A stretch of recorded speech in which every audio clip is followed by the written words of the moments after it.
ನಮಸ್ಕಾರ. ಇವತ್ತಿನ ಈ ವಿಶೇಷ ವಿಶ್ಲೇಷಣೆಗೆ ನಿಮಗೆಲ್ಲರಿಗೂ ಸ್ವಾಗತ. ನಾವಿವತ್ತು ಒಂದು ಬಹಳ ರೋಚಕವಾದ ವಿಷಯದ ಬಗ್ಗೆ ಮಾತನಾಡಲಿದ್ದೇವೆ. ಕೋರ್ಟ್ ರೂಮ್ನಲ್ಲಿ ಆಕಸ್ಮಿಕವಾಗಿ ಬಂದ ಒಂದು ಹೇಳಿಕೆ, ಅದು ಹೇಗೆ ಬೀದಿಗಿಳಿದು ಒಂದು ಬೃಹತ್ ಸಾಮಾಜಿಕ ಚಳುವಳಿಯಾಗಿ ಬದಲಾಯಿತು ಅನ್ನೋದನ್ನ ನಾವಿಂದು ನೋಡೋಣ. ಬನ್ನಿ ಶುರು ಮಾಡೋಣ. ಹಾಗಾದ್ರೆ ಈ ವಿಚಾರದ ಒಳಹೊಕ್ಕು ನೋಡೋಣ. ಮೇ 2026ರಲ್ಲಿ ನಡೆದ ಆ ಘಟನೆಗಳನ್ನ ಒಮ್ಮೆ ನೆನಪಿಸ್ಕೊಂಡ್ರೆ, ಒಂದು ಸಾಮಾನ್ಯ ನ್ಯಾಯಾಲಯದ ಪ್ರಕ್ರಿಯೆ ಹೇಗೆ ಇಂಟರ್ನೆಟ್ನ ಅತ್ಯಂತ ವೇಗದ ವೈರಲ್ ವಿಡಂಬನಾ ಪಕ್ಷವನ್ನ ಹುಟ್ಟುಹಾಕಿತು, ಮತ್ತೆ ಅದೇ ಹೇಗೆ ಕೊನೆಗೆ ಒಂದು ನದಿ ಸ್ವಚ್ಛತಾ ಆಂದೋಲನವಾಗಿ ಬದಲಾಯಿತು ಅನ್ನೋದು ನಿಜಕ್ಕೂ ಅಚ್ಚರಿಯ ವಿಷಯ. ಭಾಗ 1, ವಿವಾದಾತ್ಮಕ ನ್ಯಾಯಾಲಯದ ಹೇಳಿಕೆ. ಈ ಇಡೀ ಘಟನೆಗೆ ಕಾರಣವಾದ ಆ ಮೂಲ ಪಾಯಿಂಟ್ಗೆ ಬರೋಣ. ಮೇ 15, 2026 ಸುಪ್ರೀಂ ಕೋರ್ಟ್ನಲ್ಲಿ ಒಂದು ಪ್ರಕರಣದ ವಿಚಾರಣೆ ನಡೀತಾ ಇರುತ್ತೆ. ಆ ಸಮಯದಲ್ಲಿ ಭಾರತದ ಮುಖ್ಯ ನ್ಯಾಯಮೂರ್ತಿ ಸೂರ್ಯಕಾಂತ್ ಅವರು ಈ ಮಾತುಗಳನ್ನ ಆಡ್ತಾರೆ. ಅವರು ನಿರುದ್ಯೋಗಿ ಯುವಕರಲ್ಲಿ ಕೆಲವರು ಹೇಗೆ ಜಿರಳೆಗಳಂತೆ ಅಂದ್ರೆ ಕಾಕ್ರೋಚ್ಗಳಂತೆ, ಹಾಗೆ ಪರಾವಲಂಬಿಗಳಂತೆ ವರ್ತಿಸ್ತಾರೆ, ಮತ್ತೆ ಸಾಮಾಜಿಕ ಜಾಲತಾಣಗಳು ಹಾಗೂ ಆರ್ಟಿಐ ಮೂಲಕ ವ್ಯವಸ್ಥೆಯನ್ನ ಟೀಕಿಸ್ತಾರೆ ಅಂತ ಹೇಳಿದ್ರು. ಈ ವರದಿ ಹೊರಬಂದ ತಕ್ಷಣವೇ ಯುವಜನತೆ ಮತ್ತು ಸೋಷಿಯಲ್ ಮೀಡಿಯಾದಲ್ಲಿ ಭಾರೀ ಆಕ್ರೋಶ ಭುಗಿಲೆದ್ದಿತು. ಆದರೆ ನೋಡಿ, ವಿರೋಧ ತೀವ್ರ ಆಗ್ತಿದ್ದ ಹಾಗೆ ಮರುದಿನವೇ ಮುಖ್ಯ ನ್ಯಾಯಮೂರ್ತಿಗಳು ಒಂದು ಸ್ಪಷ್ಟನೆಯನ್ನ ಕೊಟ್ರು. ಮಾಧ್ಯಮಗಳು ತಮ್ಮ ಹೇಳಿಕೆಯನ್ನ ತಪ್ಪಾಗಿ ಅರ್ಥೈಸಿದೆ ಅಂತ ಅವರು ಹೇಳಿದ್ರು.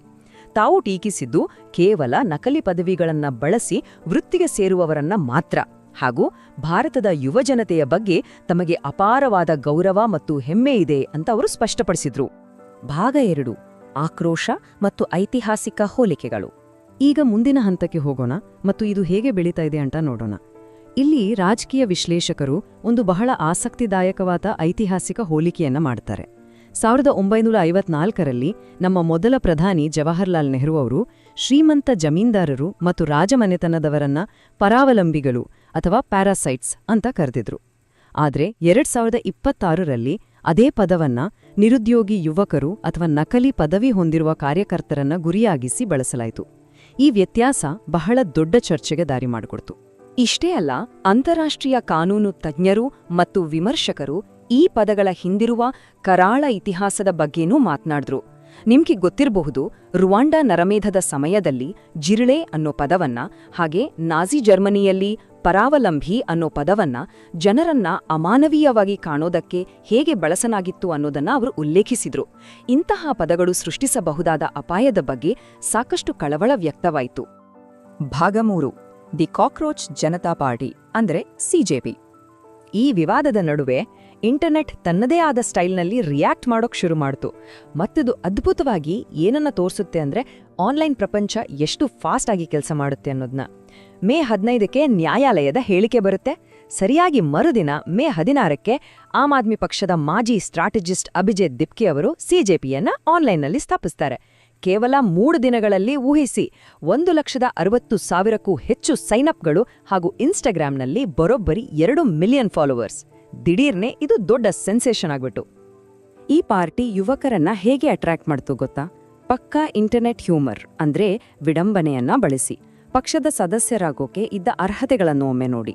ನಿರುದ್ಯೋಗಿಯಾಗಿರಬೇಕು, ದೈಹಿಕವಾಗಿ ಸೋಮಾರಿಯಾಗಿರಬೇಕು, ದಿನಕ್ಕೆ ಕನಿಷ್ಠ 11 ಗಂಟೆ ಆನ್ಲೈನಲ್ಲಿರಬೇಕು, ಮತ್ತೆ ಪ್ರೊಫೆಷನಲ್ ಆಗಿ ರೊಚ್ಚಿಗೇಳುವ ಅಂದ್ರೆ ಕೋಪಗೊಳ್ಳುವ ಸಾಮರ್ಥ್ಯ ಇರಬೇಕು.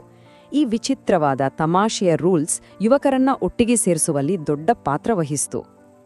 ಈಗ ಈ ಸ್ಲೈಡ್ನಲ್ಲಿ ನಿಜಕ್ಕೂ ಆಸಕ್ತಿದಾಯಕವಾದ ವಿಷಯ ಏನಪ್ಪಾ ಅಂದ್ರೆ, ಅವರು ಎಂಟ್ರಿಗೆ ತಮಾಷೆಯ ರೂಲ್ಸ್ ಎತ್ತಿದ್ರು ಸರಿ, ಆದ್ರೆ ಅವರ ಪ್ರಣಾಳಿಕೆ, ಅವರ ಬೇಡಿಕೆಗಳು ಅತ್ಯಂತ ಗಂಭೀರವಾಗಿದ್ವು. ನಿವೃತ್ತ ನ್ಯಾಯಮೂರ್ತಿಗಳಿಗೆ ರಾಜ್ಯಸಭಾ ಸ್ಥಾನ ಇರಬಾರದು, ಸಂಸತ್ತಿನಲ್ಲಿ ಮಹಿಳೆಯರಿಗೆ 50% ಮೀಸಲಾತಿ ಬೇಕು, ಪಕ್ಷಾಂತರ ಮಾಡುವ ಶಾಸಕರು ಸಂಸದರಿಗೆ 20 ವರ್ಷಗಳ ನಿಷೇಧ ಹೇರಬೇಕು. ಹೀಗೆ ಬಲವಾದ ಮತ್ತು ನೇರವಾದ ಬೇಡಿಕೆಗಳನ್ನು ಅವರು ಮುಂದಿಟ್ರು. ಭಾಗ 4, ನಾಗರಿಕರ ಆಳವಾದ ಹತಾಶೆಗಳು. 29.1%. ಇದು ಭಾರತದಲ್ಲಿ ಪದವೀಧರರ ನಿರುದ್ಯೋಗದ ಪ್ರಮಾಣ. ಆನ್ಲೈನ್ನಲ್ಲಿ ಶುರುವಾದ ಈ ಟ್ರೆಂಡ್ ಹಿಂದೆ ಕೇವಲ ತಮಾಷೆ ಇರಲಿಲ್ಲ ಅನ್ನೋದು ಇದರಿಂದ ಗೊತ್ತಾಗುತ್ತೆ. ಈ ಕಠುವಾದ ರಿಯಾಲಿಟಿ ಇದೆಯಲ್ಲ, ಇದೇ ಸಿಜೆಪಿಯ ಹಾಸ್ಯಕ್ಕೆ ಅಷ್ಟು ದೊಡ್ಡ ಮಟ್ಟದ ಬೆಂಬಲ ಸಿಗೋಕ್ಕೆ ಮುಖ್ಯ ಕಾರಣವಾಯಿತು. ಇದರ ಜೊತೆಗೆ ನೀಟ್ ಯುಜಿ ಪರೀಕ್ಷೆಯ ಪ್ರಶ್ನೆ ಪತ್ರಿಕೆ ಸೋರಿಕೆಯಂತಹ ಘಟನೆಗಳು, ಇದು ವಿದ್ಯಾರ್ಥಿಗಳಲ್ಲಿ ತೀವ್ರವಾದ ಆತಂಕ ಮತ್ತು ವ್ಯವಸ್ಥೆಯ ಮೇಲಿನ ನಂಬಿಕೆಯನ್ನೇ ಕಳೆದುಕೊಳ್ಳುವಂತೆ ಮಾಡಿತ್ತು. ಸಿಜೆಪಿ ಬಿಡುಗಡೆ ಮಾಡಿದ ಪ್ರತಿಭಟನಾ ಗೀತೆಯಲ್ಲಿ ಈ ವ್ಯವಸ್ಥಿತ ವೈಫಲ್ಯಗಳನ್ನೇ ನೇರವಾಗಿ ಪ್ರಸ್ತಾಪಿಸಲಾಗಿತ್ತು. ವಿಶ್ಲೇಷಕರು ಹೇಳುವಂತೆ ಸಿಜೆಪಿ ಶುರುವಾಗಿದ್ದು ಒಂದು ಜೋಕ್ ತರಹ ಇರ್ಬೋದು, ಆದರೆ ನಿರುದ್ಯೋಗ, ಕ್ರೋನಿ ಕ್ಯಾಪಿಟಲಿಸಂ ಮತ್ತು ಜವಾಬ್ದಾರಿಯಿಲ್ಲದ ವ್ಯವಸ್ಥೆಯ ವಿರುದ್ಧ ಧ್ವನಿ ಎತ್ತಲು ಯುವಜನತೆಗೆ ಇದು ಒಂದು ಸೇಫ್ ಪ್ಲಾಟ್ಫಾರ್ಮ್ ಆಗಿ ಬದಲಾಯಿತು. ತಮ್ಮೊಳಗಿದ್ದ ಆಳವಾದ ಭೀತಿ ಮತ್ತು ಹತಾಶೆಯನ್ನು ಹೊರಹಾಕಲು ಈ ವಿಡಂಬನೆ ಅವರಿಗೆ ಬಹಳ ಸಹಾಯ ಮಾಡಿತು. ಭಾಗ 5 ಮೀಮ್ಗಳಿಂದ ಪೌರಕಾರ್ಮಿಕ ಕ್ರಿಯೆಯವರೆಗೆ. ಈಗ ನಾವು ಈ ಇಡೀ ವಿಶ್ಲೇಷಣೆಯ ಕ್ಲೈಮ್ಯಾಕ್ಸ್ಗೆ ಬಂದಿದ್ದೇವೆ. ಬರೀ ಆನ್ಲೈನಲ್ಲಿದ್ದ ಆಕ್ರೋಶ ಏಕಾಏಕಿ ರಿಯಲ್ ವರ್ಲ್ಡ್ಗೆ ಬಂತು. ಯುವಕರು ತಮಗೆ ಸಿಕ್ಕ ಜಿರಳೆ ಅನ್ನೋ ಬೈಗುಳವನ್ನೇ ಒಂದು ಪವರ್ಫುಲ್ ಅಸ್ತ್ರವನ್ನಾಗಿ ಮಾಡಿಕೊಂಡ್ರು. ಯುವ ಸ್ವಯಂ ಸೇವಕರು ದೈತ್ಯ ಜಿರಳೆಗಳ ಕಾಸ್ಟ್ಯೂಮ್ ಹಾಕೊಂಡು ದೆಹಲಿಯ ಯಮುನಾ ನದಿ ತೀರಕ್ಕೆ ಬಂದು ಅಲ್ಲಿನ ಪ್ಲಾಸ್ಟಿಕ್ ಕಸವನ್ನ ಆಯ್ದು ವಿಂಗಡಿಸಿ ಸ್ವಚ್ಛ ಮಾಡೋಕೆ ಶುರು ಮಾಡಿದ್ರು. ಇದು ನೋಡೋರ ಗಮನವನ್ನೇ ಸೆಳೆಯುವಂತಹ ಒಂದು ಅದ್ಭುತವಾದ ಪರಿಸರ ಕಾಳಜಿಯ ಪ್ರತಿಭಟನೆಯಾಗಿತ್ತು. ಹಾಗಾಗಿ ಇಲ್ಲಿನ ಅತಿ ಮುಖ್ಯವಾದ ಅಂಶ ಅಂದ್ರೆ ಯಮುನಾ ನದಿ ಎದುರಿಸ್ತಿರುವ ಮಾಲಿನ್ಯದ ಬಿಕ್ಕಟ್ಟು. ಈ ಅಂಕಿಅಂಶಗಳನ್ನ ನೋಡಿ. ದೆಹಲಿಯಲ್ಲಿ ಪ್ರತಿದಿನ 641 ಮಿಲಿಯನ್ ಲೀಟರ್ಗಳಷ್ಟು ಕೊಳಚೆ ನೀರು ಯಾವುದೇ ಟ್ರೀಟ್ಮೆಂಟ್ ಇಲ್ಲದೆ ನೇರವಾಗಿ ನದಿಯನ್ನ ಸೇರ್ತಾ ಇದೆ. ಇದು ನಿಜಕ್ಕೂ ಆತಂಕಕಾರಿ ವಿಷಯ ಅಲ್ವಾ? ಆ ಯುವಕರು ತಮ್ಮ ಪ್ರತಿಭಟನೆಗೆ ಯಮುನಾ ನದಿಯನ್ನೇ ಯಾಕೆ ಆಯ್ಕೆ ಮಾಡಿಕೊಂಡ್ರು ಅನ್ನೋದು ಇಲ್ಲಿ ಬಹಳ ಇಂಪಾರ್ಟೆಂಟ್. ದೆಹಲಿಯಲ್ಲಿ ಹರಿಯುವ ಯಮುನಾ ನದಿಯ ಉದ್ದ ಕೇವಲ 22 ಕಿಲೋಮೀಟರ್. ಅಂದ್ರೆ ಅದು ನದಿಯ ಒಟ್ಟು ಜಲಾನಯನ ಪ್ರದೇಶದ ಬರೀ 2% ಮಾತ್ರ. ಆದ್ರೆ ನದಿಯ ಒಟ್ಟು ಮಾಲಿನ್ಯದಲ್ಲಿ 80%ಕ್ಕಿಂತ ಹೆಚ್ಚು ಮಾಲಿನ್ಯ ಆಗ್ತಾ ಇರೋದು ಇಲ್ಲಿಯೇ. ದಶಕಗಳಿಂದ ಆಗ್ತಿರೋ ಈ ನಿರ್ಲಕ್ಷ್ಯವನ್ನ ಪ್ರಶ್ನಿಸೋಕೆ ಇದಕ್ಕಿಂತ ಒಳ್ಳೆ ಜಾಗ ಅವರಿಗೆ ಸಿಗ್ತಿರ್ಲಿಲ್ಲ.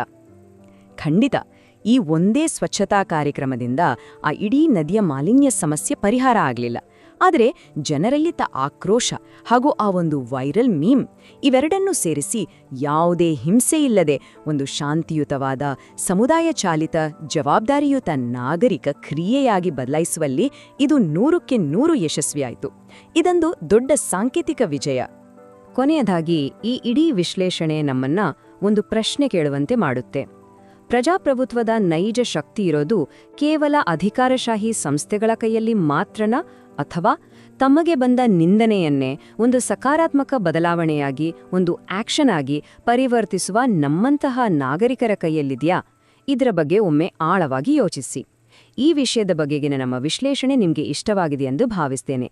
ಮತ್ತೊಂದು ಕುತೂಹಲಕಾರಿ ವಿಷಯದೊಂದಿಗೆ ಭೇಟಿಯಾಗೋಣ.